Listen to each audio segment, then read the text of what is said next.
As a solopreneur or business owner, you know how hard you work each and every day. When working day in and day out, you can easily fall into a regular grind and realize you aren't as happy as you used to be. It's essential to include things in your day that bring you joy so that you don't develop burnout and so that you can continue to enjoy your business.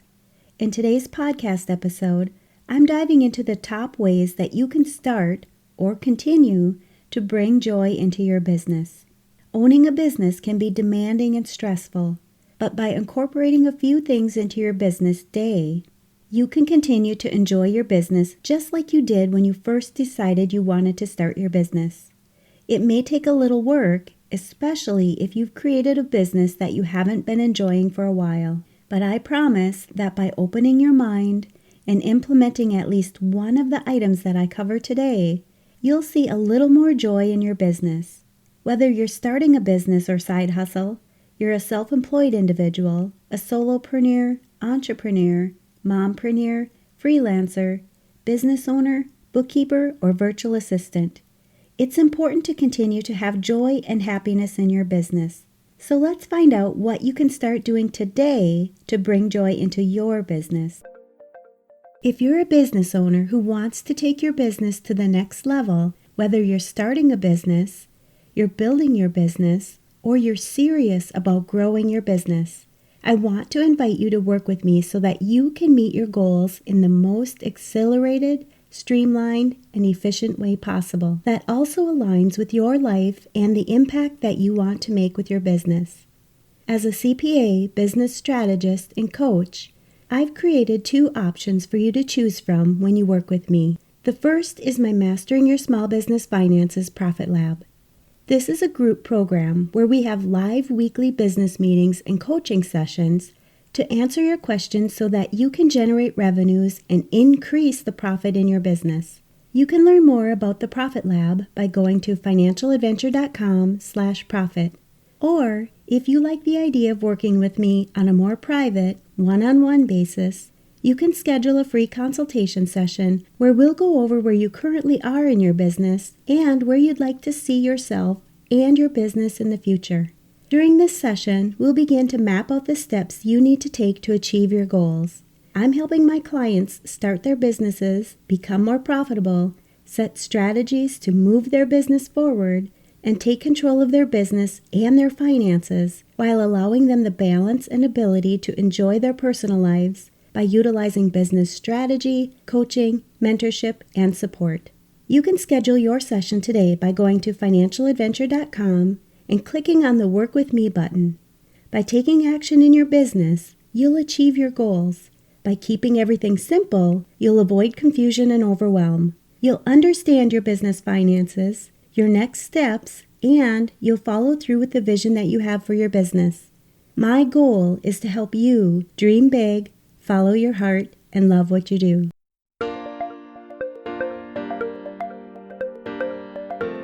You're listening to the Mastering Your Small Business Finances podcast, where we get straight to the point on topics that ultimately affect your bottom line. That's right, as an entrepreneur with a small business, money management, growth, marketing, they all affect your bottom line. I'm your host, Chris Ponick. I'm a certified public accountant, and I've been helping small business owners like you navigate and easily understand these complicated topics for over 25 years. I'm a wife, a mom, a grandmother, and a small business owner myself, so I know your time is valuable. In my free time, I make the best sugar cookies and have mastered an amazing chocolate chip cookie recipe. And that's not just my opinion. You're in the right place. I promise your time will be well spent here. Each week, you'll gain confidence and clarity while making a successful impact on your business and grow your bottom line. Get comfy, grab a cookie, and let's get straight to the point with this week's episode.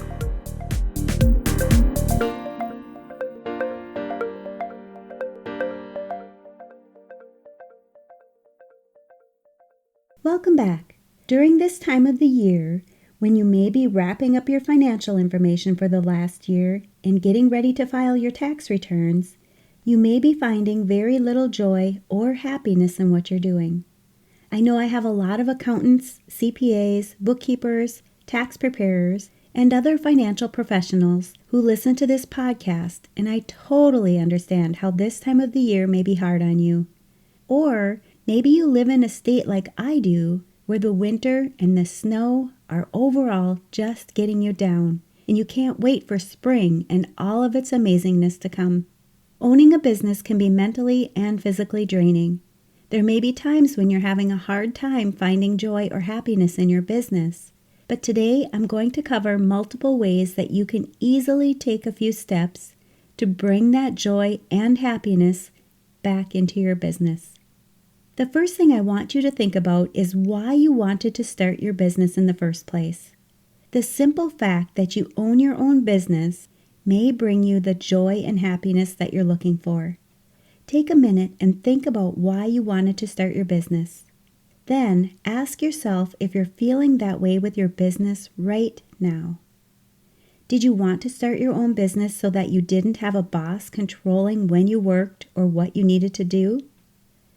Now that you have your own business, you can create your own work hours. The work that you do is your own, and you can be proud of it. You put a lot of time into choosing your business, and I'm sure you find the work that you're doing worthwhile. All the reasons you wanted to start your business in the first place should be bringing you joy. You may have just stopped thinking about them, but you're thinking about them right now, aren't you? I also want you to think about what success means to you. How do you want to live your life? What will bring you happiness? What are the most rewarding things you're doing in your business? Think about what you're grateful for every day in your business and your personal life. What have you accomplished so far in your business? Make sure you appreciate everything. I want you to thank the people who you work with that are helping you achieve your accomplishments. And make sure you're including your family and your friends. Take a minute and write out a thank you card. This will help reinforce what you are thankful for, as well as make an impact on the person that you're sending it to. And for those goals that you haven't achieved yet, be patient with yourself and keep moving forward and getting closer to reaching them. Next, I want to make sure you're putting yourself first. You need to take care of yourself so that you can successfully run your business. Your care should come before your business.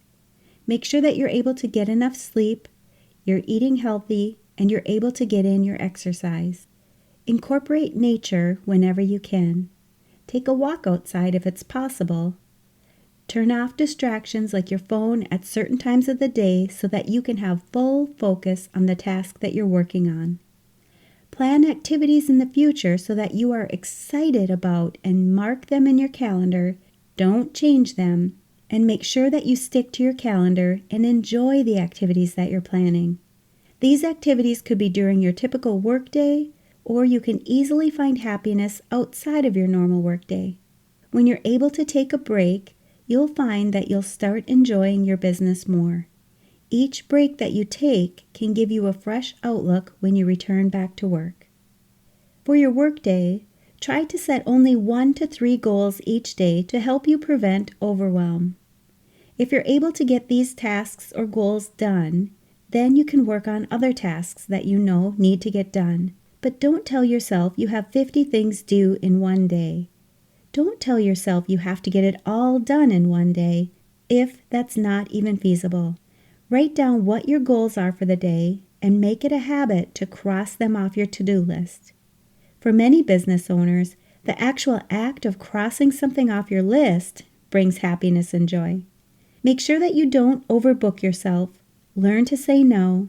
If you find something that doesn't align with your business goals and you don't have the extra time for it, it's okay to say no. Eliminate clients or customers that are causing you negativity in your business. Assess if they're worth the hassle that they're putting you through. Remember the 80-20 rule? That small percentage of negative clients may be having a significant impact on your business. And don't compare yourself or your business to others. Stay in your lane and be proud of what you're accomplishing in your personal and your business life. Try to be more proactive on deadlines. Don't wait until the last minute to get things done. It only causes stress and anxiety, and most people don't do their best work under these conditions. Be intentional about being happy. Make sure that your surroundings are enjoyable. Buy yourself fresh flowers for your desk every week, or design your office so that it feels more like an oasis rather than a dungeon by using photos, plants, and a splash of color.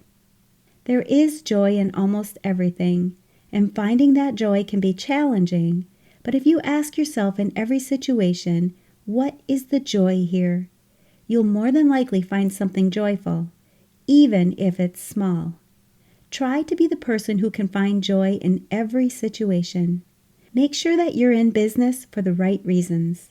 When you follow your passion and let the revenues follow, you'll find yourself much happier than if you're in business only to make money. Remember, I always say, dream big, follow your heart, and love what you do. Always look for ways to bring joy into your business. When you do this, you'll enjoy your business more and be open to ways that you can improve your business. Be willing to grow and learn with your business, and always ensure that you maintain a work-life balance that works for you and your life. Everyone will have a different work-life balance, so it's important to know exactly what works best for your business and your personal life. Surround yourself with happy people. Be intentional about being happy, and be mindful of your attitude, feelings, and actions that you take every day. Help others and give back to your community. When you become a problem solver or help others, this alone will help you feel good. Most people feel good simply by taking the time to help others with something that they're struggling with. Remember, you are in charge of your own happiness. Are you able to find happiness or joy in your business? If not, be honest with yourself. You may want to look for a mentor or a coach to help you achieve happiness in your business if you're still having a hard time bringing joy into your business. When I work with my clients, there have been many times when the business owner is unable to find happiness in their business. They're putting in their time, and many are successful, but they are just no longer happy in their business. I want you to know that you can bring joy and happiness back into your business if you're feeling this way. You can be much happier in your business, and when you do this, you change your focus and your success is inevitable. During the month of March, I want to give back to the accountants, CPAs, bookkeepers, and especially tax preparers. I know personally how hard it can be during a busy season to keep joy and happiness in your business when you're working lots of hours and you know there are so many deadlines to meet. I also know how much it can impact your personal life when you feel that joy and happiness slipping away. I don't ask for favors much during my podcast, but I do have a favor to ask of you today. I would love for you to let your accountant, CPA, bookkeeper, or tax preparer know that I'm doing a drawing to give away 5 free coaching packages where I will help you bring joy and happiness back into your business, even during your busiest time of the year. If you're an accountant, CPA, bookkeeper, tax preparer, or financial professional yourself, you can go to financialadventure.com/accountant to get all the details and to register during the month of March 2023. If you know of an accountant or financial professional who could benefit by taking some time for themselves and improving their lives, please forward this information on to them. I'm sure they will be grateful for the opportunity and that you're thinking about them. If you're listening to this podcast after the month of March 2023, you can check back to see if I'm offering any other specials to thank you for all that you do to help business owners ensure that they're successful in their businesses. They need you, and you are appreciated. I'll post links to this and other helpful resources for accountants and business owners where you're listening to this podcast. And you know I'm going to ask, what's at least one thing that you'll take away from this episode that will help your business succeed and grow your bottom line? If you need some accountability, join our private Facebook community and post your action item. We'd love to support you. Thanks for taking the time to tune into this episode of Mastering Your Small Business Finances. If you enjoyed this episode as much as I enjoyed creating it for you, I'd love for you to give it a 5-star rating and subscribe to the show so you never miss an episode. Visit financialadventure.com for the show notes, links from this episode, and while you're there, leave a comment if you have a topic you're interested in learning more about that affects your bottom line. If you're looking for a community where you can ask questions and get feedback about your small business, join my private Facebook group. You can find the links to this group and more on financialadventure.com. And remember, any financial information shared on this podcast is not to be considered professional, financial, or tax advice and should not be solely relied upon. Please consult your CPA or tax advisor for an opinion on your specific circumstances. I'm looking forward to having you tune in next time. Until then, dream big, follow your heart, and love what you do.